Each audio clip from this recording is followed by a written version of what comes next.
আজি আপোনালোকৰ লগত মই শ্বেয়াৰ কৰিবলৈ লৈছোঁ এটা কাষ্টাৰ্ড ৰেচিপি যিটো ঘৰত থকা সামগ্ৰী কিছুমানেৰে আপোনালোকে বনাবলৈ পাৰিব।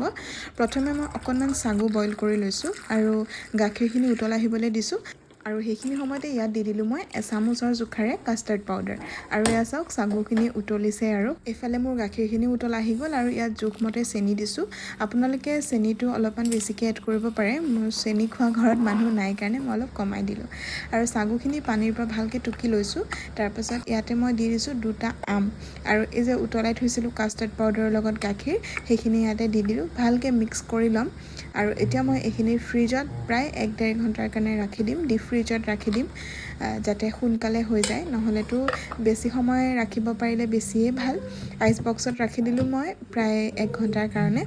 তাৰপাছত এইখিনি বহুত বেছি ডাঠ হৈ গৈছে আৰু হৈ গ'ল আমাৰ কাষ্টাৰ্ড ৰেডি হৈয়ে গ'ল। চাবলৈ গ'লে ইয়াত কেৱল 2বিধ সামগ্ৰীৰে কাষ্টাৰ্ডটো ৰেডি কৰা হৈছে, আম আৰু কাষ্টাৰ্ড পাউডাৰ। বাকী গাখীৰ আৰু সাগুটো আমাৰ সকলোৰে ঘৰত প্ৰায় থাকেই। এতিয়া ব'লক ফিডবেক লওঁগে। ৱাও, দেখাততো বহুত ধুনীয়া লাগিছে, যে খাইহে গম পাম কেনেকুৱা লাগে। খোৱা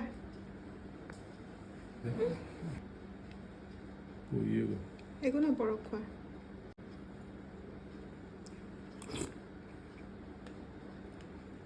টিপ টপ।